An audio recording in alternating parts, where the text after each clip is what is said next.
somebody calls me a spick, a bean, or a fag, a horrible name, or a smelly, whatever, right?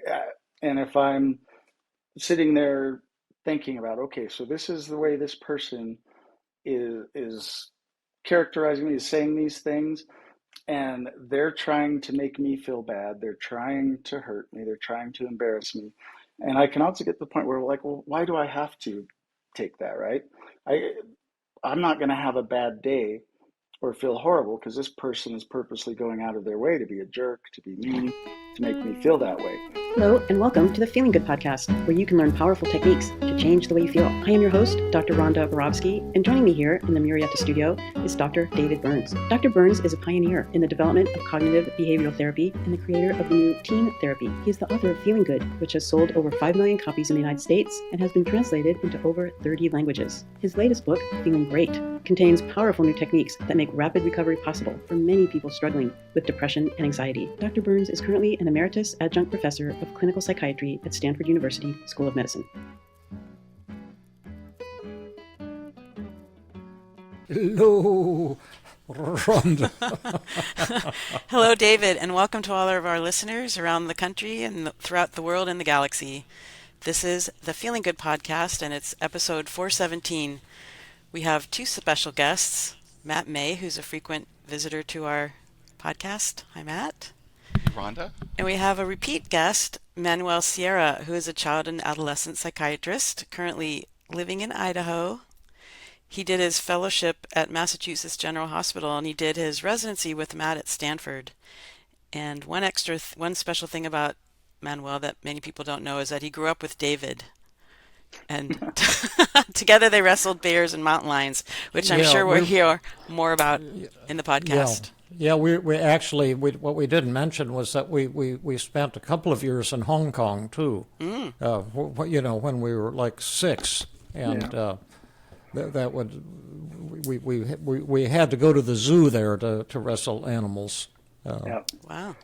It was easier back then. There wasn't as many protective gates and stuff, and the Sonora Desert. But those were their formative years, and it's where we learned how to both bully and protect against bullying.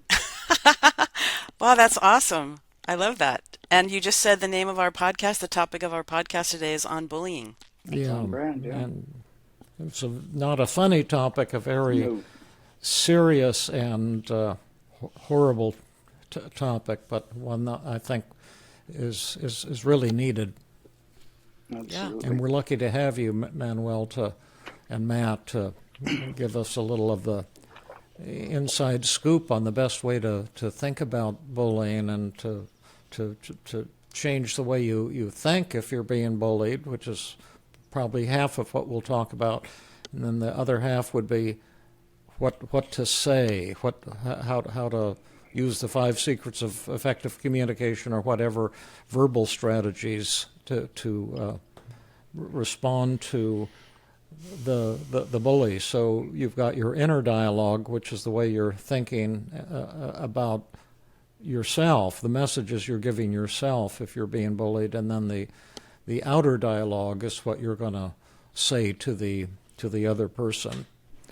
And Matt and Manuel have some fantastic answers to those two questions. Well, could you just start off by explaining what you mean by bullying? Sure. Well, what I would also just say real quickly is that, so bullying obviously is extremely serious. And they talk about 1 out of 4 to up to 50% of people experience bullying of some kind. And then there's extremely severe where we have to really, always I think we need to step in, and we'll go through techniques and everything. But, there's higher suicide risks for kids who are being severely bullied. There's the physical aggression. We're going to talk about when to go to an adult. Well, it should always go to an adult.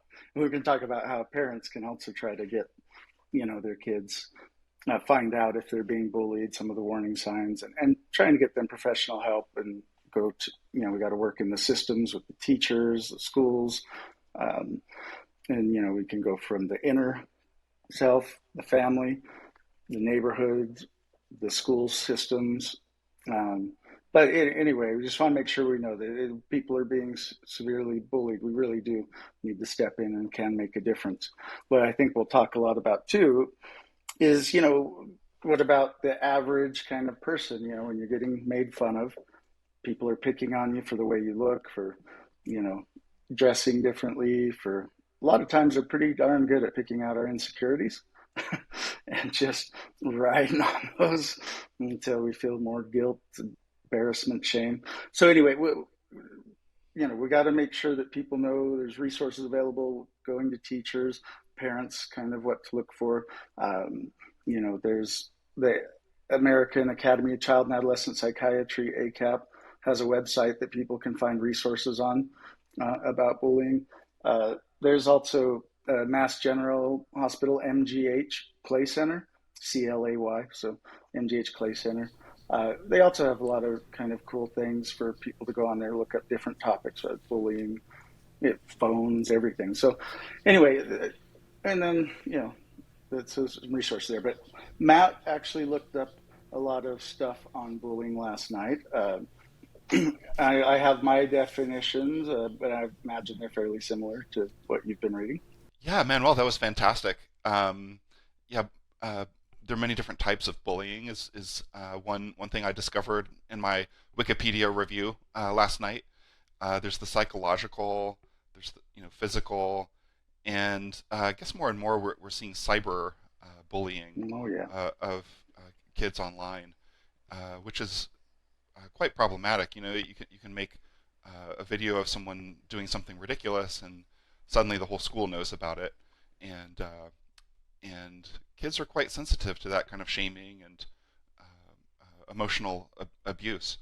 So Yes, yeah, especially these days too, where there's where people can do the cyberbullying where they think they have anonymity, and oftentimes they might, but the people generally know who the person is bullying them, um, or at least suspect who it is. But what's the worst is when kids are making videos, which seems like they do so much, and unfortunately they're getting more sexual, and those kinds of things obviously can lead to kids dropping out of school.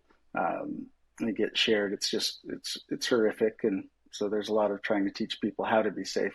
But yeah, bullying is when you have, there's all kinds of different variations, definitions, but generally it's when you have somebody with some power differential who is purposely and malignantly kind of targeting somebody else. And so it's not always necessarily that there's power differential. You could be bigger, stronger, uh, smarter, faster, kind of like some of my bullies were. and and then so they're kind of again going and repeatedly kind of harassing and trying to make somebody's life miserable, either physically, like I said, and that's one that always, always, always needs to be reported to teachers and parents. The other part where this gets into is that, a lot of times is like people do tell, well, actually more times they don't, but because of the embarrassment and shame. But a lot of times kids will say, okay, I'm being bullied. And then, mom or dad calls the school or tells the teacher says, hey, you stop that. And guess what? That almost never works. So when we're trying to use some of the things we're talking about today, again, we're trying to just talk about the middle group who might get bullied, and how do we kind of help them think differently, because that's where a lot of it's going to work. I mean, we need to do the work and the systems and everything to try to prevent it to getting to that level where kids are seriously contemplating suicide and leading to depression. But if we get kids thinking in the team way, and cognitive behavioral therapy, then less likely to internalize those humiliating moments, and maybe not feel so afraid to just walk down the hallway or want to skip school because these kids are going to be waiting for them and harassing them and bullying them. So I'll let Matt go. Well, I have one question. I won't be saying a lot in this episode because I don't have a lot of knowledge. You guys do, except where I can contribute is on the messages we give ourselves to make ourselves miserable. But what I wanted to ask about is, to me, I've pretty much always viewed human nature as having a duality of a positive, joyous, loving side to human nature and an inherently dark, sadistic, hurtful side of human behavior, and that they're both absolutely inherent in human nature. A lot of people, the Pope recently made the statement that human beings are inherently good, and to me that sounded like a lot of nonsense, a lot of silly, overly idealistic thinking. But I think the thing that's hard for people to grasp is that in all of us, and you see it, out in the open, when someone's bullying someone, they're really getting a sexual and sadistic thrill out of inflicting pain and humiliation on someone who can't defend himself or herself or themselves. And but I'm just throwing that out there to see if you guys have that same view of human nature, that they're, bullying, it seems to me, is like a great example of sadistic behavior, is what it is, to my way of thinking. I think, yeah, I mean, I can agree. There's a lot of good in most people, and we all can be ugly side. And I think bullying also comes into that wanting to fit in and not be different. So, if they talk about bullying, you've got the bully, you've got the victim, if we're looking at kind of more that psychodynamic or dynamic ways, but you also have the bystanders, the people who are observing, and all of these things can have an influence. But yeah, what's happening at home to this bully? I know, Matt, we're going to talk about that, because it's like, because there's always like, well, just think how bad they have it. If you're being bullied, you're like, I don't care how bad they have it. I want them to go home and get their butt whooped, and I want them to get shamed some more. I hope that happens so that they know how I feel. But, you get those kids and it's like, where do they pick that up? But in a broader sense, to get back to my original point, is that a lot of us can all of a sudden find ourselves, right? As you have a friend, your childhood friend. Now we introduce a third friend who's maybe they're cooler, and then your two friends start hanging out together more, and all of a sudden you're the butt of the jokes, or all of a sudden the other person, we're making fun of them. There's something that's like, oh, it feels good to be on top. As opposed to, just truly being a sadistic psychopath or something that is just totally getting off on causing the shame and humiliation to somebody else. I think a lot of kids kind of can experience going into that once they get a little taste of power. And then you get also trying to control a situation. We get, middle school seems to be a big place where it starts. People start noticing differences. Start getting into hormones, start getting into shame, guilt more. Whereas, in grade school, typically we're just like, yay, it's fun, recess time, I get milk and cookies. And then all of a sudden it's like, hey, this kid's different. And then girls are really good at doing the psychological, like they're more mature and smarter than us at that age, and they take it to a whole new level sometimes. And whereas boys might just be more like, oh, look at you, you're weak, you stink, you're fat, you're skinny, you're tall, you're short. And anyway, so getting ahead of myself here, but yeah, I do think that, we got to also work on how do we address the bullies. And I sometimes think if we look at them as sadistic, Machiavellian psychopaths, Matt talk about the triad, but anyway, that's yeah. Matt, go ahead. Sorry. Great points, Manuel. Yeah, to your question, David, it does seem like there's an inherent feature to human psychology. There's not been a generation of humans where there wasn't bullying and cruelty, and I think it is important to understand the motivation behind it in order to help kind of deal with bullying. And so one of it is that just sadistic desire to enjoy causing harm and feeling powerful, which is sociopathic. and there's also Machiavellian, as you mentioned, to get power and influence through control and manipulation and lying and innuendo. And then there's also a narcissistic motivation, which is the belief that I am superior and therefore I deserve more. Like I deserve your lunch money as well as my own lunch money, and so I'm just going to take it from you because I deserve it. And so but I think there's probably a genetic, basis behind all of these, and that you'll find different amounts of those traits in different human beings. Couldn't it also be a learned behavior? You can, that poop rolls downhill, so you're gonna get get brought up in with a bully mom or dad, or takes that on the kids. It certainly is that aspect. That's where we start saying, well, what's going on in the home? But again, we get a lot of these kids that, so there's certainly those are the severe ones that have these kind of issues who actually get off on that. And then there's the ones who, we're like, what kind of life are they having at home? Or, a parent, older sibling, uncle, aunt, somebody they maybe look up to who treats them that way, or kids in the neighborhood.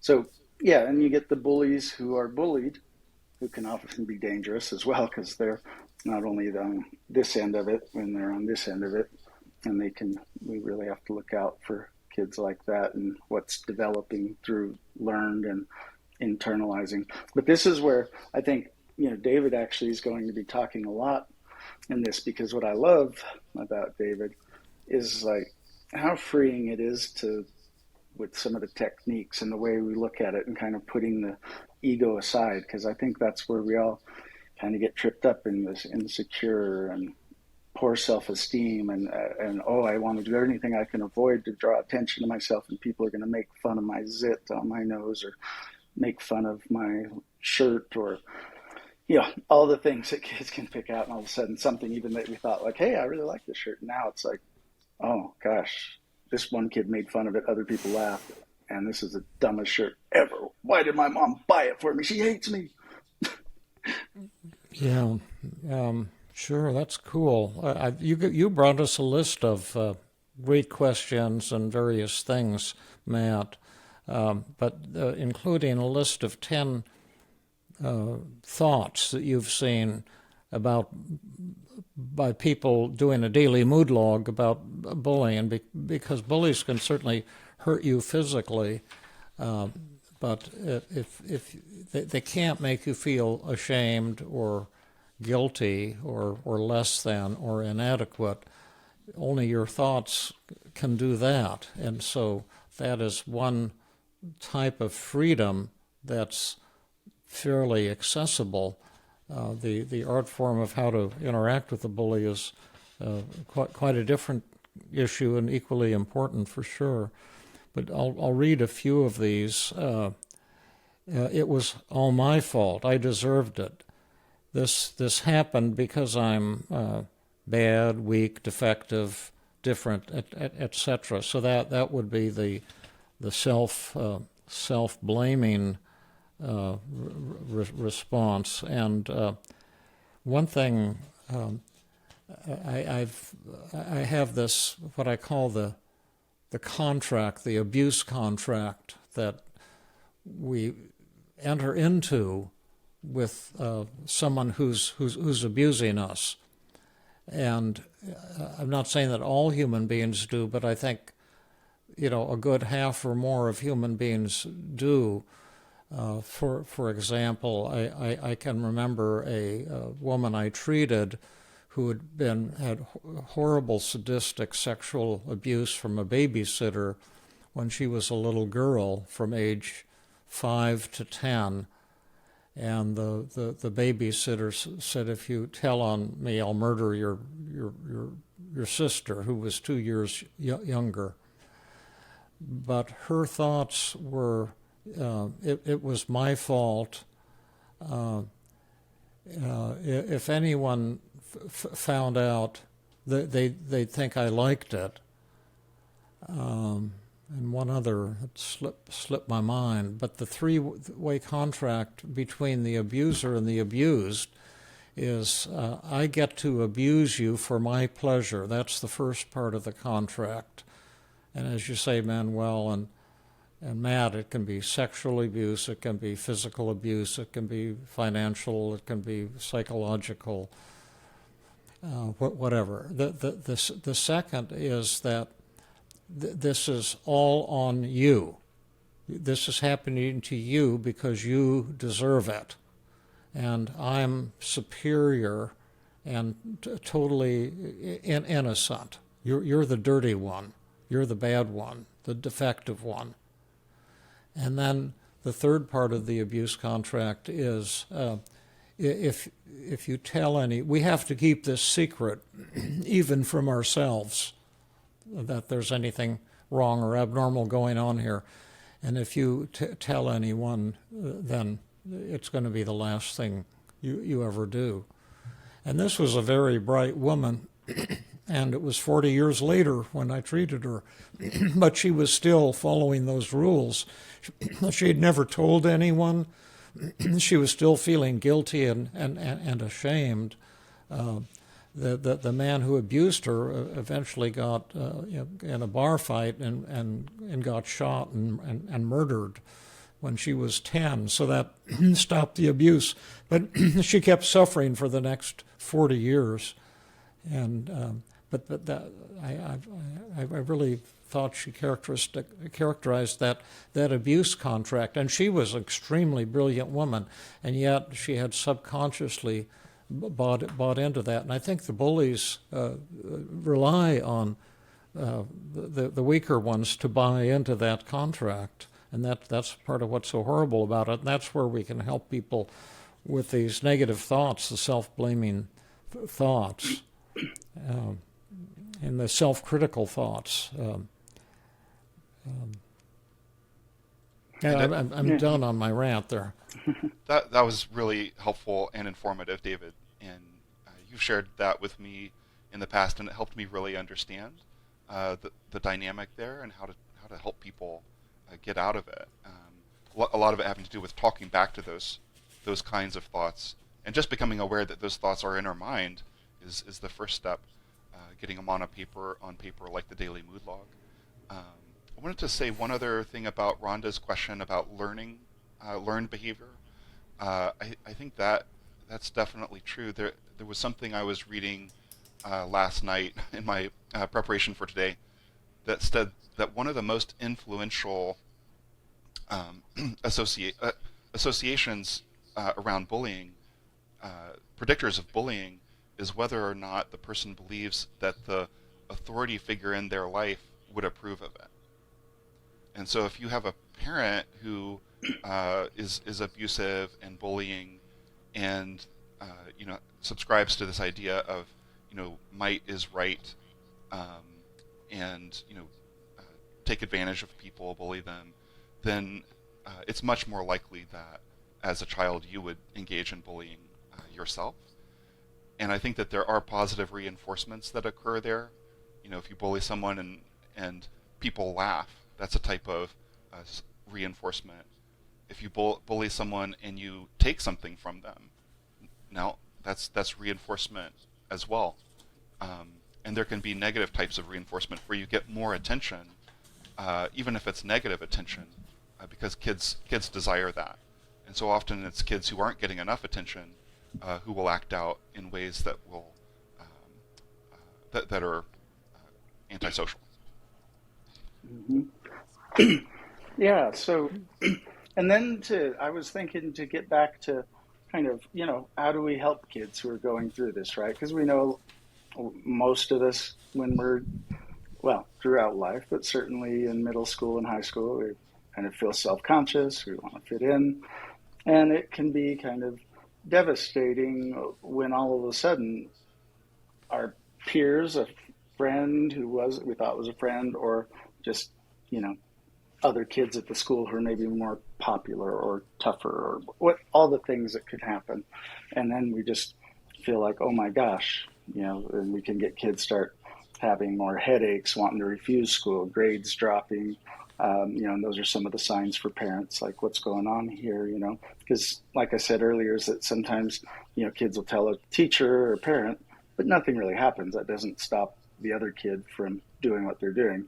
So, but then also the kids, when it comes to that, so secretive. They'll tell all of your secrets, embarrass you in front of everybody, but their own, they'll keep these things near and dear, which is, we got to try to help them not to recognize that that's not shameful, right? That somebody called you names or made you feel horrible or picked on you because you looked a certain way. We need to be like, that's not your shame. So that's where we kind of work with the kids there, is that, okay, let's look at the things that this person's saying to you. And this is where I like with David, because it's always about the process. It's not trying to remember some phrases that I'm going to say to them. I mean, that can be helpful in situations, but a lot of times it's like, okay, you've got this bully who's going to absolutely try to run you down, right? In terms of the way you look, the way you act, everything. And it's like, how do I not internalize that? So how does that only get me, this upset? Or for anybody listening, I'm holding my hands kind of, 3 inches, 4 inches apart, versus this upset where I'm holding way apart, and then how do I, keep that duration for this long? And again, now I'm holding them close together versus that long, meaning, yes, it's embarrassing, could be humiliating, it's not great. Other kids were sitting there, that cute girl or boy who I like also laughed because they just said something about, the way I looked or something. And now I feel devastated, and I'm going home that night just sitting there curled up in a ball, feeling that pit in my stomach, going, oh, I can't believe that person. Oh, and everybody in the whole school now thinks I'm a complete idiot or whatever it is. So we're trying to get like, how do we get that? Like, yep, that's embarrassing. Oh, geez.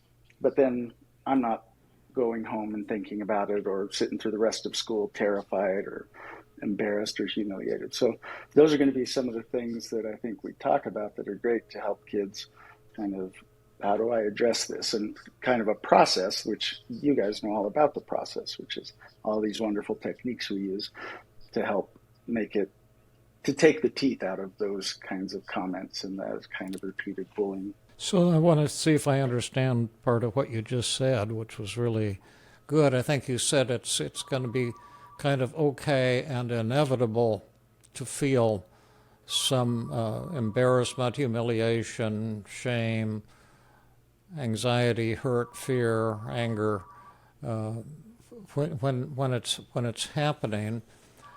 But we can give you some tools to talk back to the thoughts that are creating those feelings, so that you don't have to be carrying around those feelings for prolonged periods of time, and that we can learn to have a peace of mind, I think you're saying, for longer and longer periods of time. Like you maybe can't prevent yourself from having automatic reactions in the here and now, but one can go back, write down your negative thoughts, recognize the distortions in them, and talk to yourself in a more realistic and loving and accepting way. Is that kind of what you were saying? Yeah, I mean, it's kind of like, I think when we talked about racism, used some examples, but you guys are obviously do such a great job of looking at automatic thoughts. And I like the way that, we frame them automatic as opposed to their cognitive distortions or, thinking errors and other things. It's like, we all get these automatic thoughts. Our ability to kind of catch them, recognize them, challenge them, that's where the work's right. That's where we practice and we get better. And I always tell people, I still get embarrassed. I still get anxious. I still get angry. I still feel all of these things. Hopefully the difference is that it's, kind of for this intensity for that long instead of, huge intensity for hours or days. And that's by practicing some of the things. And I always tell them too, it's like professional athletes, musicians, they practice all the time. It's not because they're terrible, right? They're the best in the world generally, but they're still practicing. So because sometimes there's that thought that, well, once I just, I won't let it bug me, and I'll be on my way, and it'll never bug me again. Let's It's like, see. Manuel, it sounds like, I'm reminded of a kid in my neighborhood that lived in one of my neighbor's children who, it was a boy probably in sixth grade who had been bullied the whole school year by a girl in his class. And he felt so shamed about it that he didn't tell his parents. He might have told his teacher, but the teacher was just so busy with a huge class number that you know, she she didn't pay too much attention to it, and the only reason that came forward is because eventually this girl threw a shoe at him, and he hit it, and he came home with a mark on his forehead, and then it came out. And I'm wondering, from what you've described, is there, and of course, working with the kids and the thoughts that they're having. This question is a little bit off that subject, but is there any training for teachers and school personnel besides parents on how to address it, identify it? Yeah, I think they do some trainings, and there are definitely some models that I think are going to be helpful where you're getting people in there. You're also trying to get the bystanders. You're also trying to get, the bully. Um, and again, the level of severity, I think that, like I said, I've talked about kind of the middle, which that person would be in the middle until it got that severe, and we don't know about it. But it is a tough thing because, as Matt had kind of put down in some of his questions, there's like, oh, it builds character. Oh, everybody does that. So then we're trying to gauge, well, where is this? I mean, this is to the point where this person is hounded relentlessly, so afraid to go to school, and they're just getting stomach aches and headaches, and grades are dropping out. They're feeling thoughts of suicide. It's like, when do we step in? I wish we were doing more training with teachers and student bodies on, hey, look, how do we look out for one another? How do we kind of recognize if we see something to help these kids? Because again, we all know that it's rarely does it happen where a teacher or a parent addresses the bully and they say, oh, okay, I'll stop. And usually it's like, oh, I'm going to get you later, sucker. You know it. You told on me. Now you're really in trouble. And that's, right. I think, a part of that. So working with the teachers is important. I feel horrible these days for teachers because, they get all the electronics, all the other things, the IEPs, the 504s, and they're trying to learn I just want to learn how to teach math and help these kids. And then it's like, now you have to be a counselor, you have to be a bully expert, you have to be a learning disorder expert, Anyway, so yeah, but yeah, there is definitely trainings, and I think it is helpful, and we need to do that so that we have a trusted person in their life. I just tell them, it could be a parent, it could be a counselor, a teacher, but it is important to be able to go talk to somebody because we shouldn't have to just deal with this on our own. I mean, I still don't know how to deal with it, in my nice old age, let alone how does a 12-year-old or a 15-year-old, 10-year-old. Did you have any bullying when you were growing up, Manuel? Oh, yeah, I had gads of money I took from those kids. No, but it was interesting because yes, I was bullied for sure, and I remember, it was a lot of, depending on where we lived, it was on my race. We were very poor, so it could be on my clothes, and I was short, so there was that, and I wore glasses, so 4 eyes, and then of course, one that I think everybody still we get is sexual orientation. So, I don't know of a boy in junior high and high school that didn't get called a fag or gay. But for some kids, that's pretty simple. I mean, nobody liked it, and nobody still likes it, especially when you're just trying to go through puberty. And so, and the reason I bring that up because there's so many kids that they're like, I got called that, and I think sometimes we don't address some of the horrible, rude things that people say. And of course, they get better and better at it, of saying meaner things. It used to just be your mama jokes, right? Or your mama wears combat boots. And obviously that's evolved to meaner and horrible things that people are going to do, or talk about with your mother. And so us trying to process that, not internalize it, helps to get to the point where we're viewing it more objectively, like, wow, there's this person saying some really rude things, and gosh, what kind of imagination they have that they're thinking of all this horrible stuff. It's a good thing that I'm not going to, I know that you're not doing that to my mom, that I'm not this horrible person, but boy, I could just imagine if I was believing all of that, I'd be really angry, I'd be really sad, I'd be really overwhelmed. So that's again how we work on we kind of move outside of that, as opposed to, oh, I'm this horrible person now, or how dare you talk about my mom like that? It's just like, wow, this person's got an imagination. Or else, boy, they just keep saying the same thing over and over again. Like, it's pretty boring to just hear how many terrible things they're going to do to my mom, or about what a loser I am. They don't have much of imagination, or they have a great imagination. So those are, and that's, I think, some of the talking back to ourselves things. And which, again, we're going to get to. So I don't know, how much time do we have? We have time. We have one more minute, so I'm going to talk real fast. All right. Yeah, we don't particularly keep track, but we're doing fine. So Could we demonstrate two things that I don't want to push it too hard, but from the internal point of view, maybe we could do some externalization of voices or something, or double standard technique, or identify the distortions in some of the thoughts that might trigger shame. Like, I don't want to push you too much into this position, but I was just thinking, like, did you have negative feelings, like when you were bullied, about being poor, short, four eyes, called a fag if you were, or race, or things like that? Did you have negative thoughts and feelings, and can you recall what some of them were, or maybe the ones of kids who have come to you for your wonderful help as a psychiatrist? Well, sure. I mean, I think the biggest one that we all kind of feel is that, gosh, what if everybody thinks that? Yeah. What if everybody were to think that I'm this, or what if everybody's laughing because they called me a spick and a beaner?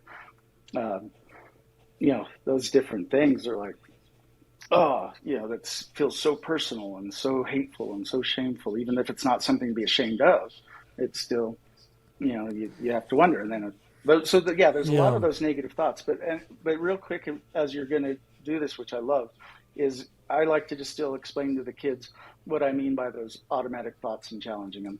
So I use that example. I think I used it last time too. But I just think it's an easy one for people to understand, that most people experience. Like, if you're walking down the hallway, you see your friend, you wave at them, they're looking right at you, and they turn away and don't wave back. So our automatic thoughts then be, what happened? What did I do? Oh my gosh, who did they talk to? Did I talk about them? Or it could be, some people are like, oh, they slighted me. Well, screw them then. I'll never talk to them again. And next time they say hi to me, I'll just be like, go to hell, Or they could be like, oh man, not even that person likes me. Not that person is my friend. Everybody hates me. I'm just a loser. Nobody likes me. So but it's just real simple, as opposed to also where somebody then challenge that automatic thought, right? You go up to them and like, hey, hello, Earth to, Matt. And man, what? Oh, I'm in my own little world, man.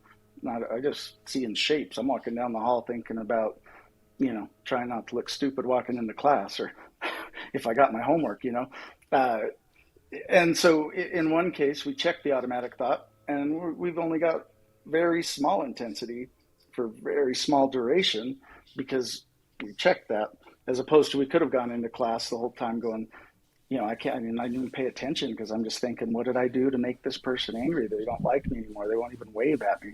And I just keep feeding into that to the point, like I said, where it could have negative longer term impacts, especially if I'm like, well, the next time I see them, I'll just be like, ugh. So anyway, that's when we talk about recognizing those automatic thoughts and challenging them. That's just a very simple one. I tell people, as we know, that people put each other into boxes, right? All the time. We tend to do it. We don't try to, but if this person loved me, they wouldn't do this. They did that. Oh, so obviously they don't love me. So we create that world for ourselves. It's very black and white, right? And then it's like, holy smoke. So anyway, those are things that you guys are the experts on. That's why I love hearing you guys do the, feared fantasy and talking back to your voice, because that's an important part of what, I work with the kids on, as well as, trying to give them some examples of how do we process this and get better and better at practicing and practicing, as opposed to just, coming up with that line, but like, okay, well, you're smarter than me, you're faster than me, you could hurt me. I'm not sure what you want me to do, which can be an effective way to address a bully. But, Yeah, I you like know, that. That's cool. yeah. And and I also say, sometimes they're going to be quick-witted, right? You could be like trying to get into an argument with them can just still make you look dumb. Like you sitting there at 3 at night. Oh, I should have said this. I can't believe Oh, it. yeah, right. But the process again is that, and I just thought of this morning is like kind of that David Letterman technique he used to, do, which Yeah, is like, and you don't have to do it to the bully. This can be going on in your mind. That's what I tell them. Is like, well, you don't necessarily need to get in that conversation, but you could be like, I wonder, wow, this is pretty interesting that this person would come up, choose me, pick on me for something I'm insecure about. I wonder what it is in their life that makes, them dislike me. I wonder what it is that makes them so angry to see me or to want to just degrade me. So it's still kind of a way of pulling out where I'm not just internalizing it. I'm a terrible person who has a big zit on their nose, who's, has funny clothes or smells funny or all the things that we might be like, oh my gosh, what's going on? Do I have a booger? What? Why is everybody looking at me now and laughing? So, taking an approach where we're like, oh, how can I think about this in a different way? So I'm taking it outside of just not, I'm a terrible person. So, yeah. So this would be kind of like double reattribution. that's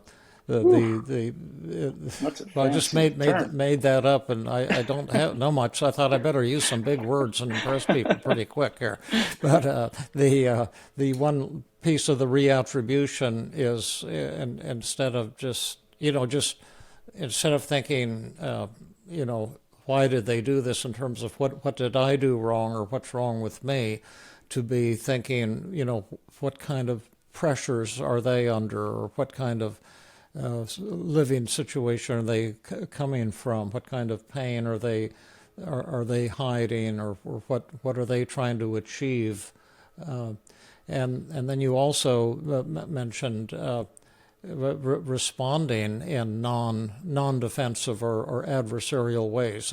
I would have a suggestion if people want to try, and keep in mind that 9 out of 10 of my suggestions end up on the cutting room floor, so that's fine. But I was thinking we could do some feared fantasy or externalization of voices on the kinds of thoughts that one of us or all of us might be having when we're bullied, and see if we can crush those thoughts. And then secondly, we could do kind of a feared fantasy thing and practice, what is going to be effective ways of responding to a bully. So we could go into the theater of bullying, and interact with the bully from hell to do the verbal responses, and then we can go into the mind of someone who's being bullied and see if we can help crush those thoughts. Would that make sense? Yeah. Okay. Yeah. I was going to just use another quick example, but basically what you're saying, and then we'll do the example that in a very thorough way, which is, like I'll tell people is that, if, and I already brushed up on this a little bit, but, somebody calls me a spick, a bean, or a fag, a horrible name, or a smelly, whatever, right? And if I'm sitting there thinking about, okay, so this is the way this person is characterizing me, is saying these things, and they're trying to make me feel bad. They're trying to hurt me. They're trying to embarrass me. And I can also get to the point where, like, well, why do I have to take that, right? I'm not going to have a bad day or feel horrible because this person is purposely going out of their way to be a jerk, to be mean, to make me feel that way. So if I kind of get outside of my head on that and get better and better at that, it's like, wait, wow, this guy's got some really colorful, horrible language. They're saying some mean things about me, or they started this rumor that, I got pregnant by a donkey. I mean, all the horrible things that someone say is like, and I'm going to that hurts. That's embarrassing. Whoa, I hope people don't believe that. But why am I going to right now just be like, wow, I'm going to buy into this and just have a horrible, horrific day and think worse of myself when this person's purposely trying to do that? Like, I don't want to give them that kind of pleasure, power over me. That it's like, how do I kind of just be, wow, this person, I can just look at this as like a science specimen that's just saying these things, and I just interpret all I'm hearing is I feel horrible about myself, or I'm just trying to be mean and make you mad, and as opposed to getting caught up in all of the words they're saying, all of the meanings there's right. It's like, wait, how do I kind of remove myself and challenge those things, as opposed to right now going, how do I react? Because that's the problem, right? Is that if somebody comes up to me and says something really mean or horrible, it's like, whoa, especially when you're self-conscious, is that I feel like I have to react, and we're trying to work on how to not react, right? And then how to maybe say something or not say something and be like, okay, wow, that's amazing. That was really good. That one, he put some stank on that one. That was, whew, I don't even know how to think about that. That was so disgusting or mean or hateful. But, I don't have to sit there and be a part of that. If I get caught up in everybody's laughing at me, then I'm just embarrassed and feeling like a fool, and everybody must think that. So anyway, yeah, I love watching you guys do your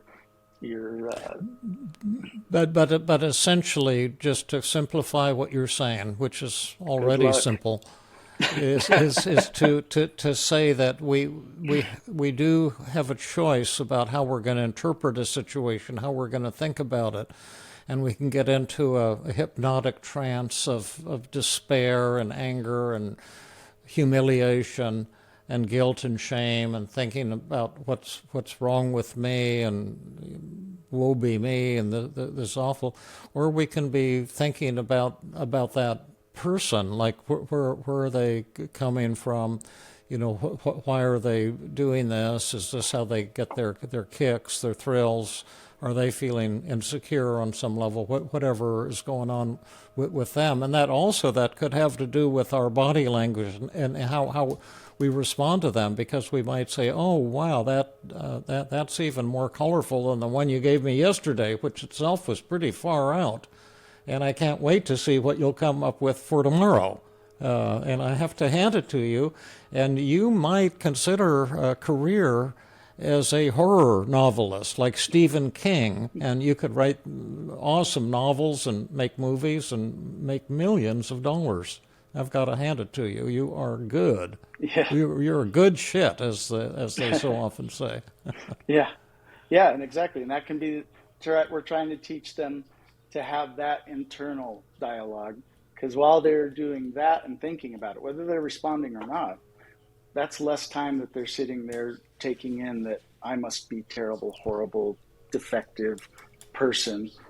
Why else would somebody say that? And why else would people stand around and laugh or not do anything about it?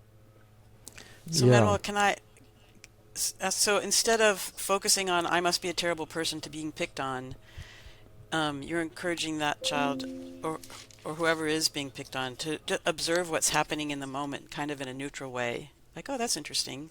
This is what's going on right now. Yeah, exactly. So this person is purposely trying to make me feel bad, embarrass me, shame me, hurt me, make me have a terrible day. Like, wow, why would I want, like, they can keep talking, saying all the things they're saying. It's just like, how do I get to that point where I'm not taking that in, absorbing it, and feeling like it must be true? They can invite me to beat up on myself for the next 12 hours, but I'm not obligated to accept the invitation. Right, and trust me, I've done a much better job of beating up on myself than this person has. I mean, granted, they came up with some things I hadn't thought of yet, but yeah, right, and that'd be a great verbal response too. Yeah. So you don't do nearly as good a job beating up on me as I do on myself, but I'll have to hand it to you. You come up with you're more creative than I am. Yeah. Not only are you stronger, superior, you're smarter. I mean, man, you are. Yeah. You are. Dang. Yeah, yeah, and you can put me number one on your fan club because I've been admiring you for a long time, you big, cute guy. And all the special attention. I mean, wow, you went out of your way. You've been thinking about me a lot to come up with that. Yeah, yeah. See, a lot of people do think about me a lot, and I'm just so glad to include you in the group. We're going to have to work on the delivery, but I like it. Yeah, yeah. That's good. That's good. Okay, now I'm telling myself that I'm a terrible, horrible person, and all these people are laughing at me and looking down on me, and I'm feeling incredibly ashamed and humiliated. I'm feeling weak and inadequate, and this fellow's really strong, and I might have to use my karate and kick him in the testicles, and it just hurts me so badly to hurt someone like that. No, I'm just being ridiculous now. Right. But I'm just feeling like I'm just a loser. So what can you give me? Who are we talking to then? So you guys are the ones who get the more time to actually do this, because remember, I get the 30 minutes of psychopharmacology and therapy. So I'm working in maybe helping kind of keep working on the concepts and reminding and having them work with their counselor more on the automatic thoughts, because we get more time to actually do that, you guys. So that's where I'm loving to hear it. May go for it, Dr. May. Sure. Well, let's do some externalization of voices. You want to, Matt and Rhonda? Sure. Yeah. I think that's a good practice to introduce, and can be so helpful to anyone who's being abused or bullied or picked on. Do you want me to be the positive thoughts? Either way. Sure.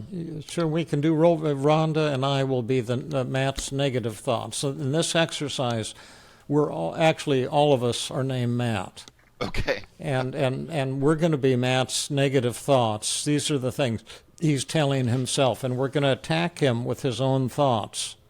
And your job, Matt, is to speak in the first person I and see if you can defeat us, and you can use 3 strategies, the acceptance paradox, the self-defense paradigm, the counterattack technique, or a fourth option would be any other technique you want to use. So give us a few negative thoughts so we'll know what your negative thoughts are. I think some of the classics are things like, "Oh, I'm worthless," or "I'm a loser." I'm worthless. I'm a loser. Let's just start with that, okay? Yeah. And also, you've listed 10 really scary negative thoughts, really painful negative thoughts on the sheet that you passed to us. Sure. The email that you sent. We can work through those. I liked Manuel's thought, like everyone's looking down on me or everyone's judging me. Yeah. Okay. Good one. Everyone's looking. Yeah, and you're down tall, and everybody notices it. So you're gangly. You have a big red zit on your nose. Right there. You look, Might as well name that thing. Yeah, you also I'm going to name it Manuel because it's so big and ugly. Oh yeah, that's a perfect name. Manuel, you also said everyone hates me. Yeah. Okay, are you ready, Matt? Ready when you are. Yeah. Okay. Bring on the negative thoughts. Okay, now keep in mind, this is not training for interacting with the bully. This is interacting with the inner bully, the thoughts that you give yourself, and how to talk back to those. Because in the last analysis, you're the only one who can really bully yourself, although that might sound uncharitable. But could I talk to you for a minute, Matt? Sure. Are you my negative thoughts? Yes, I am, and I'm aware that the kids at school were kind of bullying you and laughing at you, and I wanted to tell you why that is. Oh, do you have a hypothesis or a guess? No, it's not a hypothesis. It's a fact. A fact of the universe, and that's because you're worthless, and that's why everyone hates you. Oh gosh, worthless. Yeah. I actually disagree with you on that. I think I'm priceless because I'm not for sale. Okay, who won? I felt good on that one. Big or small? That was pretty big. Hit me with it again. Okay, you can hit him, Rhonda, with the same exact thing.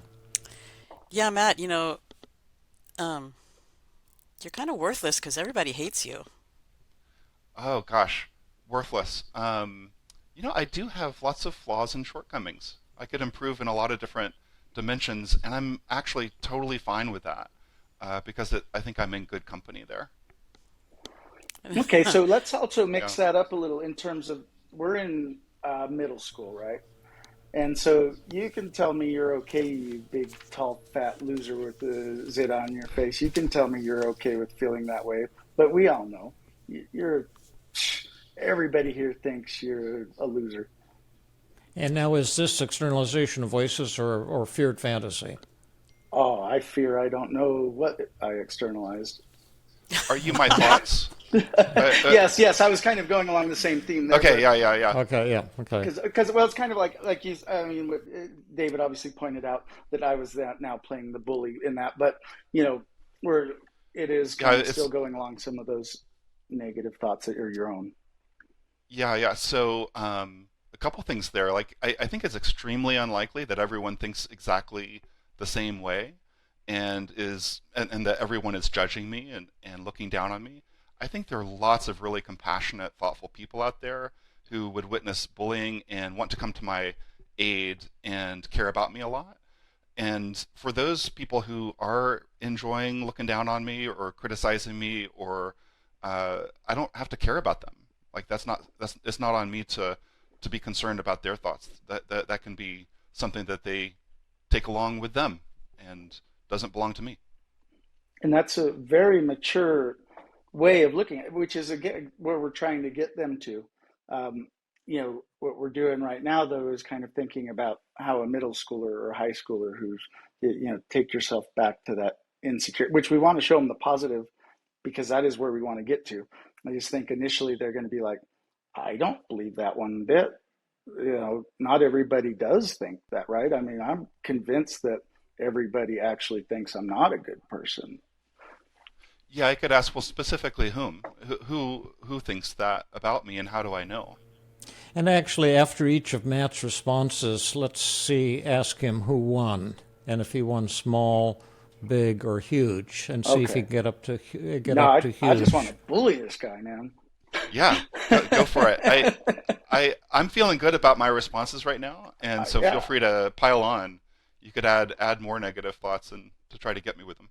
yeah. Well, I'm just like I said, is that you're when we're trying to work with adolescents and preteens, is that that's not generally the way they're going to think. We model Oh that yeah. for them because that's good, right? I mean, that's as an adult, that's a big win, right? Is that wait a minute, I'm actually starting to see that wait, not everybody thinks that way. This Let's doesn't let's mean do a role reversal, Manuel. So could I play the negative thought, and I'd love to hear what you might say to a patient.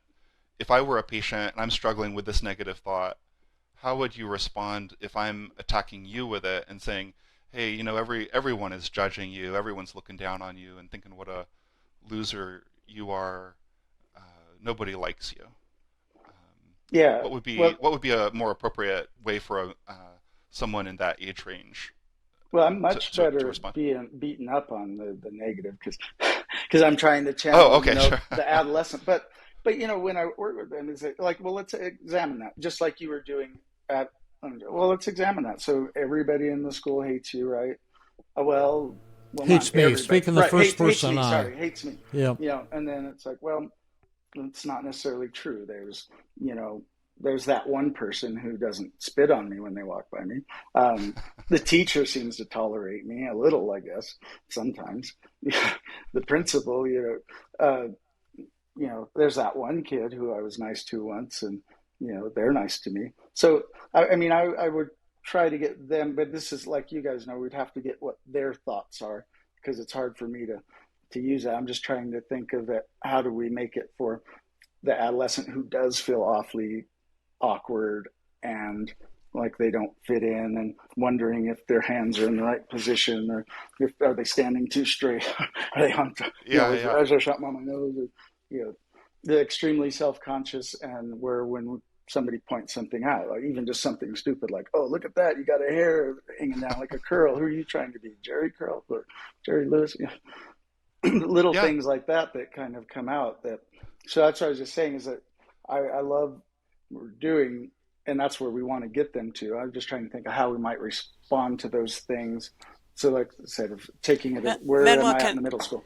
can Yeah, I sorry. can we do one and you be a the adolescent girl and I'm the bully? And how would you respond? Whew. Sure, Okay. boy. Yeah, okay, and then now we're going into feared fantasy, not externalization of voices, right, Rhonda? Either. Well, I mean, they're going to be different, so we have to know which Well, I was universe thinking we're this in. is still externalization of voices, but I can Oh, move it into okay. feared So, fantasy. so then you're Manuel's negative self. Your name is, and what's Manuel's name? Manuel. And Well, this is a girl. Oh, I well, thought you want let's have to. it be Manuela. my negative thought, and Okay, so you're both we're Rhonda, both Rhonda. and you're going to be the positive, self-loving Rhonda, and Rhonda's going to be the self-critical Rhonda. And she's going to speak in the second person you, and you can speak in the first person I. And she's the self inside you that's going to try to tear you down. Is that right, Rhonda? Yeah. And then you see if you can defeat that negative voice Ready? in your head. Yeah. Okay. You know, I heard you had a crush on Danny, but you're not cute enough to go out with Danny. You're kind of ugly. That's true. Danny's always with those really pretty girls who are popular. Uh, so, see, right there, I'm already like, boy, I'm getting whooped. I think So, that's why the practice is important. exactly. Yeah. So, I mean, I guess how would I talk about that? Is that, yeah, he might date really pretty girls, and I might not be as pretty as some of those, but they're probably not very nice, or at least I know I am nice, and I'm a good person, and I know how to be a good friend and listen. Who won that, Manuel? Me, the negative attacking voice, or you? I think just in my mind, because still haven't, I don't think that I believe it yet as a teenage girl who clearly is not have been invited to Like the your prom. response was weak and it didn't work. Right. That's great. Exactly. That's true. We all agree. Now, let's do a role reversal and see if Rhonda can model something more effective. You be the negative Rhonda, and Rhonda will be Okay. the positive Rhonda, and say exactly the same thing that she Okay. said to you. So the perfect. But Rhonda, you're ugly girl. This guy you like is never going to date you. You're just not worth it. Everybody knows that you're ugly and gawky and not prom worthy. Oh, ouch, ouch. Well, I am really gawky, and I'm probably, I am pretty ugly for my age. There are lots of prettier girls than me. That's all that is totally true. And I guess it doesn't really matter because I sit next to Danny in my math class and we hang out together all the time and we are doing homework together. And I guess he doesn't care that I'm ugly and gawky because we're having a lot of fun together, and that's really what matters.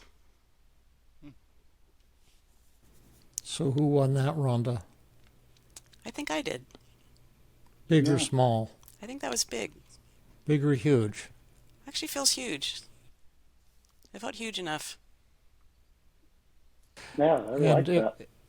You did? yeah. Yeah, I like that because you What were did you able like to. about it? Well, I like that you said, "Hey, we sit next to each other." I mean, so you had some inside information there, or some other things, but it's like, "Hey, we're still friends." Not so ugly that he won't talk to me. That we're actually still having fun. So it doesn't matter, right? If he's gonna date you or somebody, you're not worthless. I like how you did that. And Well, thank you. yeah, I'd love to hear David's response. David, could you Yeah. play Rhonda?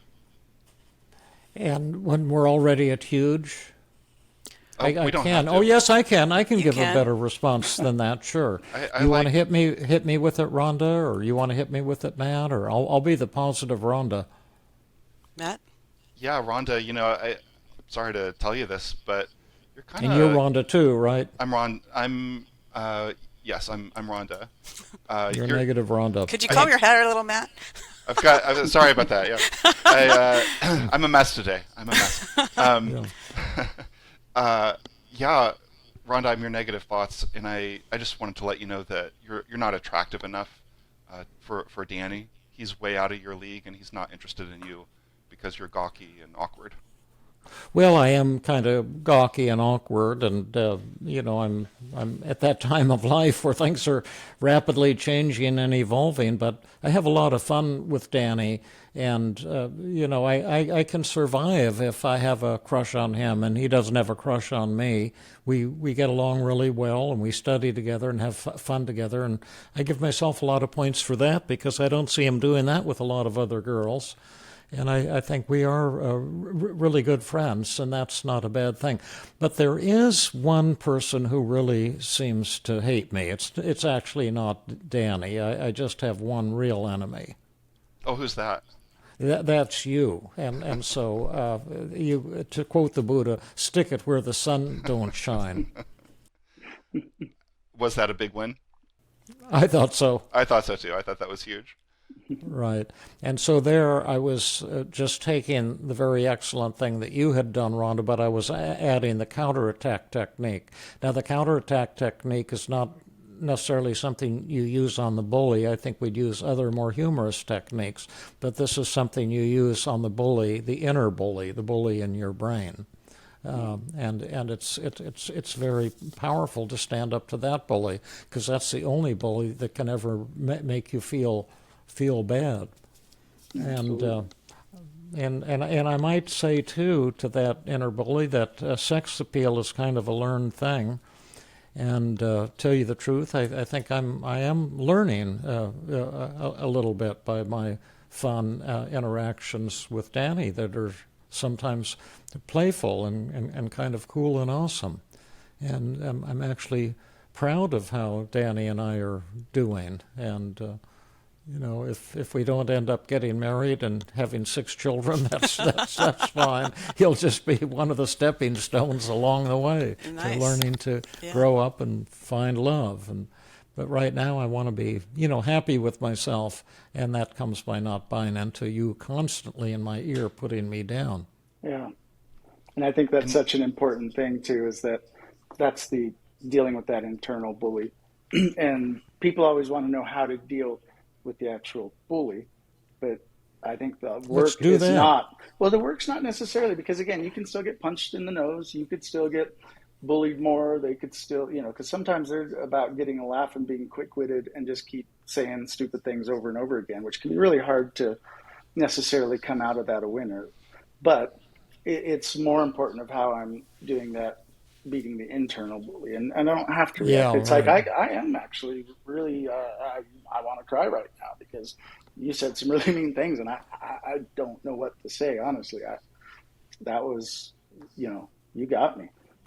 So I mean, I work if they're trying to actually say something, they could do that out loud or internally, but they recognizing that, yeah, I don't have to come up with something. That was, ooh, that hurt.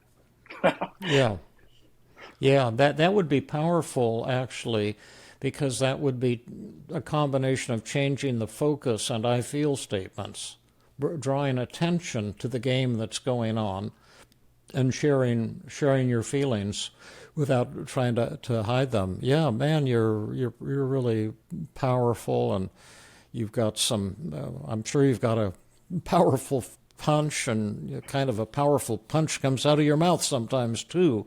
And I say, touche. You're winning. Yeah. Way to go. You got style. You're one of the biggest put down artists here at our high school, and your fame is spreading. Yeah, you nailed it. I love that little example of feared fantasy. and how, David, you were able to throw in some stroking. Yeah. I think that's one of the features of the feared fantasy. If you're able to work that into the response, I think it is kind of a win. Um, Yeah. Pretty big Yeah. win. We could Yeah. do Rhonda's. I could play Rhonda. Would you like to respond to your bully as if they were a real person, not your negative thought? So in the feared fantasy version. Sure. Okay. Yeah. So what if my name's like Lindsay or something like that, and uh, hey Rhonda, I saw you kind of making eyes and trying to flirt with Danny, but I wanted to let you know that he's way out of your league. You're just not attractive enough. I'm way more popular and beautiful than you are, and you're just a little toad by comparison. A little toad. Yeah, wow, Lindsay. Actually, you are one of the most beautiful girls in the school, and maybe you want to be talking to Danny instead of me, and that would be okay with me. Um, I mean, yeah. Well, I mean, I'm just a friend of his, so if you want to hang out with him, go for it. I'm just a person that he likes to hang out with in math class, and that's okay with me. Good. Who won there? I won, but it didn't feel huge. Not huge. Yeah. Why not huge? Or what It would you didn't need feel to add to make it complete. huge? It didn't feel enough. I mean, like here you are. You're the most beautiful. Yeah, you're right. You're beautiful. And if you want to hang out with him, go for it. I don't need to. I'm just. No. Do a role reversal Well, yeah, and now remember that with Matt. in this case, Yeah. though, is that we want to make it is that she actually does want to date Danny. She has these hopes that, maybe he could see himself Yeah, with it a was girl kind like of a her. fake, Yeah. kind of a fake Yeah. response. Right. So do a role reversal. Yeah. Matt will be the. I'm Rhonda now. Okay, You I'm can be Lindsay. Lindsay. Yeah. Yeah. So, hey, I saw you batting your eyelashes at Danny in class the other day, and you're just fooling yourself. You're totally an idiot if you think he's gonna like you, because you're just so gawky and ugly. He'd never go out with anyone like you. Oh, ouch, Lindsay. That kind of hurts to hear, especially coming from you. You've always had such style and grace, and you're so beautiful.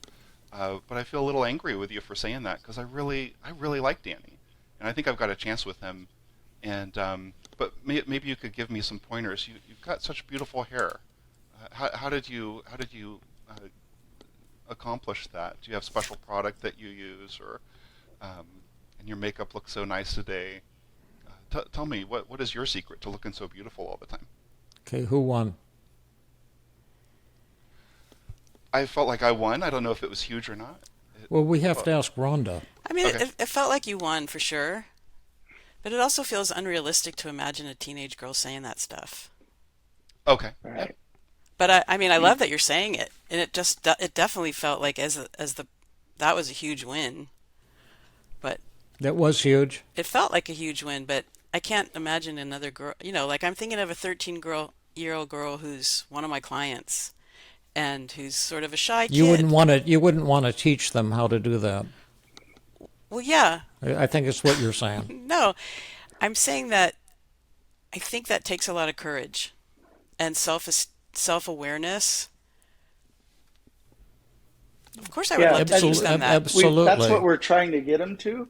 But I Yeah. just do think that in this moment we could hear the collective teenage girl's eyes roll at because they don't feel that way. Just teenage boys either. Is that I do feel like I'm ugly, and you are so gorgeous, and no boys will ever like me because I've got braces, skinny, and these other girls are already starting to have breasts, and and I have zits on my face, and only my mom thinks I'm pretty or cute, but nobody else does. Yeah. And they may be thinking that, and I think this is the exercise to defeat that way of thinking. Yeah. That they might start there in therapy, but where they would end is through repeated efforts like this, Right. trial and error, Yeah. to get better and better at a response that feels. I think I agree that it needs to feel authentic to them. Like they need to feel like I could say that, but I think sometimes the reason that kids might not want to say something like what I did is motivational. It goes back to agenda setting. Is would you be willing to turn this enemy into your friend by sincerely complimenting and liking things about them, and say you've got real style and grace, and I've always been a big fan of yours, but I must have done something to piss you off. You're really laying into me here. What did I say to upset you? Because I really like Danny. And No, I think that was actually a huge moralistic win, and I love that. And I love that you're saying that it's a motivational. Would you Yeah. be willing to turn your enemy into your friend and say something like that? Like, yeah, you're beautiful, and I really admire you, and I don't live up to your standards, and I would love to know, like, how do you do your hair and your makeups? Like, I would like to be more like you, because honestly, I do like Danny, and I want him to like me too. And if you could show me how to do that, I'd love it. But I also don't totally understand why you're being so mean to me. Like, I've never really bugged you in the past. We hardly even know each other. So maybe you could also tell me what But I've I've been done to hurt you. admiring you from a distance, and you're really fantastic at what you do, and I'm number one in your fan club. I like that. Yeah, and I think part of it too is why struggle is because we're all trying to make up. I mean, I think Rhonda really nailed it with that first part of, like, that was very middle school of, like, wow, yeah, I'm sitting at this desk and this person's next to me and saying, you can't date him. He's out of your league. It's like, oh wow, we're getting into that frame of mind, but we don't have the actual negative thoughts from our, patient, and then it is harder to be like, well, wait, I'm taking this thought. Whereas with our patients, we are going to go through that time to get what they're thinking, and not just kind of a conglomeration of a teenager. So that's probably, that's where I think I feel like I'm failing and struggling with, is because it's like trying to put that with a certain patient or in general. Well, I think you've got to do the internal dialogue first with externalization of voices until the person has really seen through the bullshit that they're giving themselves and can talk back to their own negative thoughts and not feel so threatened. Just say, try to bully David right now. Just say, Dave, you go ahead. Just say something, whatever you want. This will be a feared fantasy. Okay. So how old are you, David? 82 in September. No, you can bully elderly people. Go ahead. Well, I'm no good at listening to the elderly be bullied because I'm always just hearing the kids. That'll make it real. Then we can translate it into the 4th grade level. But just try it. I dare you. I defy you. I'm ready. Sock it to me, Rhonda, Matt. David, look, everybody hates you. You're pretty worthless. Everyone looks down on you. No, you've got it all wrong. A lot of people admire me. I think they must be desperate or have very low standards. But I can tell you, I have tons of flaws, and people should probably look down on me more than they do. And there are thousands of people out there who look down on me and think I'm a kook, and they're probably half right or 75% right. Are you one of them? I'm not anymore. So who won that one? You definitely won that one. Big or small? Big, huge. Big. Yeah, also, because you made it kind of funny, like finding Yeah. agreement in it and then making it Yeah. funny. It takes the power and the anxiety Right. and the animosity But out of the it. key to it is that it didn't threaten me because I've done my inner dialogue. Right. That's where, because you see, if you've got to be able to trigger my self-hatred. That's the first key to overcoming bullying, is learn to love yourself. Oh, that's such an important part. Could you just say that again? Well, the key to overcoming bullying is learning to love yourself. Now, I'll be a 4th grader, and you can try to bully me, Rhonda, or Manuel, or Matt. Oh, that's such an ugly shirt. I can't believe you left the house today wearing that old rag. Oh, I love this shirt. I think I must have weird taste. But, I love the way you look. It's just kind of a brown T-shirt. It's kind of a hunky, awesome look. That's cool. I might. Where did you get that one? Maybe I'll get one of those myself. Wear it tomorrow. I think that was a slam dunk. That was awesome, David. Yeah. Okay. And how was it a slam dunk? There was no defensiveness in it. it was also just you were willing to disagree with me and say, "Oh, I really like it," and I must have weird taste. I thought that was disarming. Yeah. And then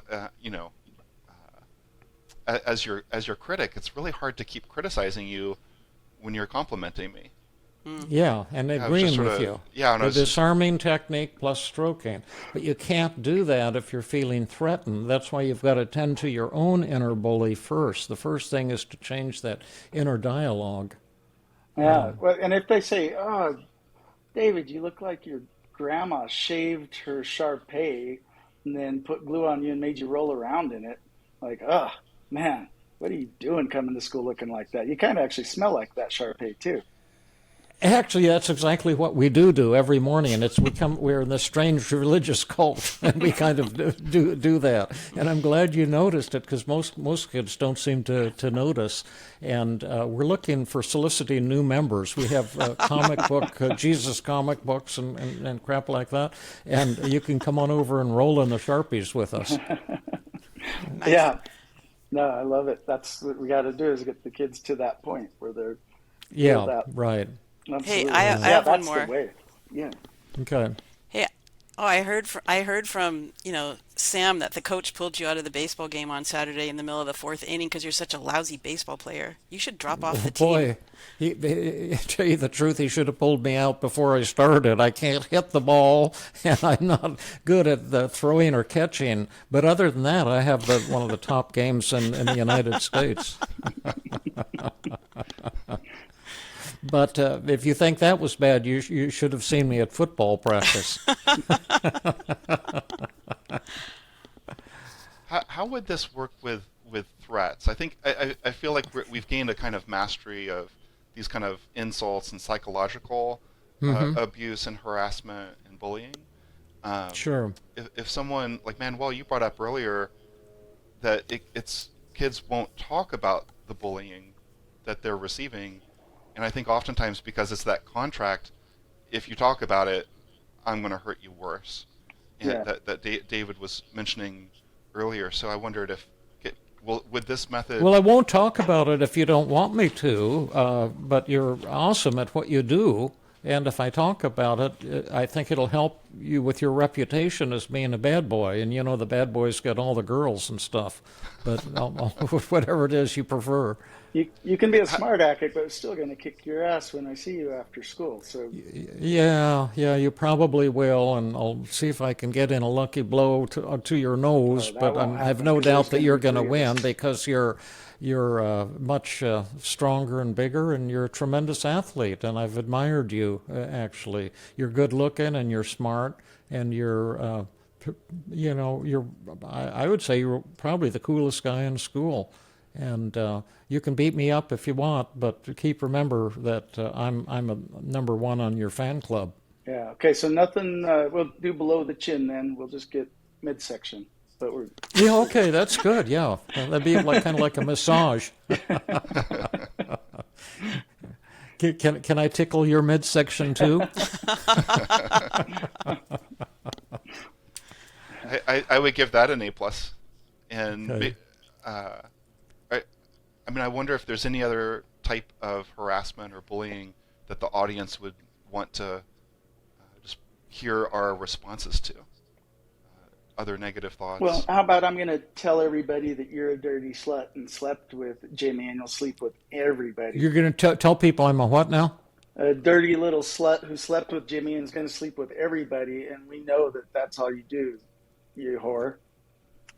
Well, that's the least of my faults, but yeah, that's a starting place. But I can give you a lot more, a lot more of my faults to spread around, and yeah, go ahead and say those things. I've actually been taking slut training at the local Y, and so I'm glad it's beginning to show. I used to be very sincere. And I couldn't get any dates, and boy, has my life changed. Good. I thought that was good. How did that feel to you, David? Was that a huge win? Maybe not. I think these things, you've got to reflect on it. Let's do a role reversal, and Manuel will show us the huge win. And Manuel, I'm just going to tell everyone in school that you're a little slut and a whore, and you probably want to suck my dick, you little fucking whore. And I'm going to tell everybody. I can give the answer to it too if you want.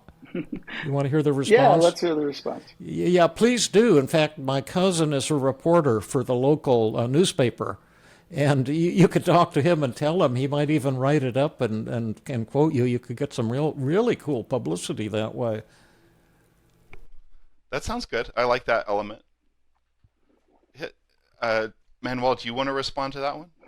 Well, yeah, I mean, I think that, in this case, again, I'm trying to think about how, getting them to that point, because right there could be feeling horrifying. You're telling me that, oh my gosh, everybody in the school is going to think I'm a slut. Everybody's going to think that's all I want to do is get blowjobs, and that I'll give it up. And in fact, there's already been a couple rumors that I slept with this guy and that guy. And I'm horribly embarrassed now, and people are shaming me on Facebook and Instagram and TikTok and talking about what a slut I am. Oh my gosh, what do I do? So, yeah. So I'll repeat what I've said 2 or 3 times during this podcast, and some people may hear it and some people may not. But it starts with the internal dialogue, and you've got to be able to talk back to your own thoughts. Those statements could never have an effect on a human being. Those statements do not upset children in grammar school, only what they're telling themselves. And that's where the work begins. And once the person is no longer feeling threatened by their own inner self-abuse, then it's much easier to take a lighthearted response to someone else who's trying to bully you, and a little humor, stroking, disarming, non-defensiveness. Just say if you just spread those slut rumors, I would appreciate it, because that's actually one of my lesser flaws, and my status might actually go up a little bit. Get a date with Daniel. Yeah, right. Well, why doesn't maybe Matt and then Rhonda and then Manuel and David, or we could have Rhonda be the last word, just summarize kind of what we've been doing today. And I don't know if it was any good or not. I have enjoyed it. I went into hypnotic states of helplessness and awfulness when you were describing, being bullied in really adverse circumstances. And I was bullied by this guy named Red in like 7th grade or 6th grade. And he says, "Why don't you come on over to my house and I'll fight you right now?" And, I didn't obviously go over to his house, but it was very humiliating. I'd like to run into that guy and bust his effing nose, even today. Red, if you're listening to this podcast, I'm ready for you now, big boy. If you're not dead already, and I hope you are. Yikes. Well, I like that. That's fun. I could offer some summarizing, and Rhonda, I just wanted to ask Manuel one thing before. I want to hear your summary, Matt. But Manuel, you said that you were going to tell us the signs for parents and teachers to look out. That kid in my neighborhood who was bullied for a school year and nobody identified it. Like, how can parents or teachers identify if a kid's being bullied? Yeah, so I mean, often they're going to have communication. So if we're noticing that there's changes, right? And like I'd mentioned some of them already, which is that all of a sudden they don't want to go to school, or all of a sudden they're just like, everybody thinks I am horrible. You buying me these stupid clothes, and we can't afford any better clothes, and everybody make fun of my dress, my sneakers, I'm so tired of it. So they might say little things like that, but then also, again, there's changes in sleeping, eating, energy, irritability. So a lot of the things that we might see with depression, but refusing to go where they like to go to school before, and now they hate. I hate sports now, or I hate PE, or I hate this class. And all of a sudden, there's that shift, and they're getting headaches, stomach aches, other things that might show physical manifestations of like, well, what's happening here? Like, you seem so happy and love school, and what about your good friend circle? And it's like they all hate me now, and everybody thinks I'm a loser. So I mean, they may not say that, but they'll let some things out. So you're trying to look for that, any changes, and then being able to openly talk with them about how are they feeling emotionally. And I mean, one of the things I always do is ask people, like, so do you feel like you have friends? And no, I don't have any. Which again, we could get into we could do a whole thing just on cyberbullying and other people avoiding in electronics, but because it's important to see. They only need one friend. It doesn't have to be like, oh, I've got tons of friends. But trying to find out how they're interacting with other kids. So those are some of the things. And then I'll also tell kids, look, even if you're not going to tell the teacher, you've already told the teacher, you've already told your parent, nothing's happening. Can you also let the teacher know, a resource officer, counselor, say, here's the hallway this always happens, or out on the playground or out by this corner, could you maybe just kind of stand over by there sometime and listen so you can hear some of that, so that you catch them saying the mean, horrific things, as opposed to I'm the narc who told on him and now I'm getting double the bullying. So anyway, that's for the kids, but the parents and teachers sometimes trying to make them more aware so that they're inserting themselves around those areas to try to decrease that or see it for themselves. Yeah, I love that answer, Manuel, because I mean, in the very first part of the team model, the T is for testing, is how do you get the information that there's something going wrong here, that as a parent I would want to be able to help my child with. And if the child is in this contract of abuse, they're not going to want to tell us in a straightforward way.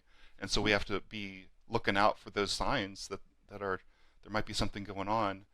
I had a wonderful friend who was a pediatrician, and one thing he said to me is to get into the habit of talking to your kids about their emotions and what's going on in their life and their friends and talk about things that kids are often kind of afraid to talk about. So that's just sort of a natural repertoire of what happens. And I've tried to do that with my kids. We didn't talk a lot about the empathy model, but once someone does start to talk about their experience of abuse, I think we want to reward that and tell them how proud we are of them for talking about it. Let them know that we're going to be there for them, just to listen, but also to help. And what do they need right now? And then I thought we did a good job today on the methods, and we addressed a little bit of the agenda setting, that oftentimes at a motivational level, folks will not want to approve of themselves if they're getting bullied. And Manuel, you pointed out, you can actually decide, no, I'm going to approve of myself even if someone else is rejecting me or bullying me. And I loved that point that you made there. And that was my effort at a summary. And I'll let Rhonda go. I just want to say real quick, I love that part there, which is so important for parents too, is that, when I ask a kid how things are going and like any troubles there and bullying, I'll be like, wow, that's amazing, because I remember I got people were, would make fun of, so parents can open it up as well. Cause if the kid's just like, oh no, everything's fine, be like, wow, that's great. Cause I know when I I just that's right. To model, I love that, to model self-disclosure and opening up and how to talk about those things. Yeah. I have two other small contributions. I think kids will always tell you how they're feeling if you ask in a specific way. Like if they understand 0 to 100 or 0 to 10, you could just say, you look like you might be feeling a little sad or down or unhappy. How unhappy are you feeling on a 0 to 10 scale? And then if they give you like a 6 or an 8 or a 10, that's how anxious or scared do you feel on a 0 to 10? Do you feel alone or lonely on 0 to 10? How ashamed do you feel? How inadequate do you feel or inferior? How hurt? How angry? How discouraged do you feel? Those are simple words, and kids will tell you, on a 0 to 10 or a 0 to 5, just say 10 is the most and 0 is not at all. And they'll usually tell you what their feelings are. Well, I guess you would have more knowledge of that than I would, Manuel, because you're working with kids constantly. But that is one thing. And then another thing that I said that could be misinterpreted by listeners to the show, when I'm talking about how to change the internal dialogue in the child's head, I'm talking about techniques that a good therapist can use. But the parent's role would be to empathize and provide warmth and support, like the podcast we did on how to help and how not to help. You've got to have an agenda with someone, like what you're saying, Matt, with the child, before you can teach them these techniques to love and accept yourself. And if the parents just jump in and try to teach those things to the kid, it will backfire. Right. Yeah, I experienced I was really grateful to have your training, David, because my son went through a little bit of bullying, not too bad, but and I offered him, there are a couple ways I could help. I could just listen, and you could talk about it, and or I could help you feel better about it. I could show you some tools that you could use to, kick your negative thoughts out of your head, or we could practice how to talk to that bully. And what type of help would you like? Yeah, right. That's nice. And that was really effective. And what did he say? He said he wanted help with just talking about it. He just wanted to talk about it with me. He wanted to handle it on his own. He didn't want me to interfere, but he did want some help talking back to some negative thoughts. Oh, cool. Nice. Very nice. I love that. Well, the only thing I would add that to me seemed incredibly important is before you can respond to a bully outside of you, that you have to overcome the bullying that you're doing to yourself and work on whatever it is that triggers your self-hatred, so that when someone does bully you or say something mean or belittling, there is no response, there is no self-hatred, and you can just then laugh or praise or join in with them. It's actually fun once you're not buying into it. Yeah, it can be like Rhonda, a game. Rhonda, could I talk to you for a minute? Sure.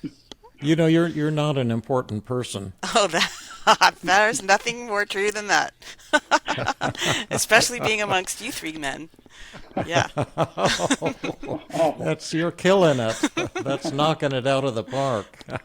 Thanks. Well, I have a good teacher. Yeah. It's kind of fun, isn't it? It is kind of fun. Yeah. A relief not to have an ego. Yeah. Yeah.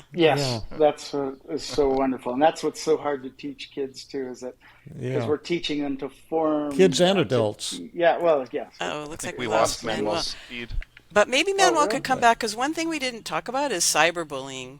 Maybe Manuel, would you be interested in coming back again to talk about cyberbullying one day? Yeah, because I imagine that's where a different. Parents get involved more. That's the tough one. Where we have to get. Can you guys hear me at all? Now we can. Yeah. No, I can't hear you at all. Oh no, they're gaslighting me.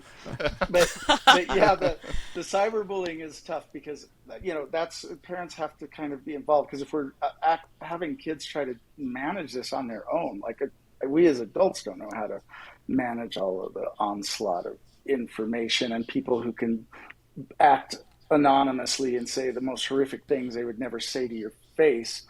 Most of them people wouldn't, but this allows the worst to come out in some people. So yeah, and we all know about looking at our cell phone texts. Even somebody you really know, and if you're depending on the mood you're in, like, what did they mean by that?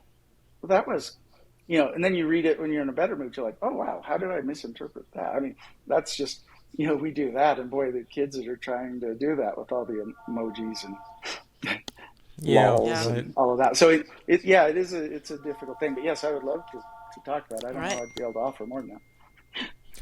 I want to thank you for coming in, Manuel, on your vacation. I know your fishing is one of the big deals in your life, like what we used to do when we were traveling in Africa when we were about 8, and when we caught those enormous 30-pound trout, and then we would eat them raw. That was some of my favorite memories. But I know that you're having fun on your vacation today, and you were fishing this morning, and it really touches me for you to come in and talk about something you feel so strongly about, and you have so much wisdom about, and to share it with the three of us and with the 6 people who are listening. Thank you, 6 people. I hope this helps. All right. Thanks, love Manuel. You, Manuel. Yeah, we love thanks, you. Man. I can't wait for us to go out and get those 600-pound tuna by hypnosis. I'll just got to remember that's the way. Yeah, we found one of those in the fountain right in front of our house. You will jump into the boat. You will jump into the boat. So much easier that way. Well, thank you all. I really appreciate it. Have fun, man. Anytime. Cool. Thanks. Great spending time with you all. Yeah. We'll see you. Bye-bye. Bye.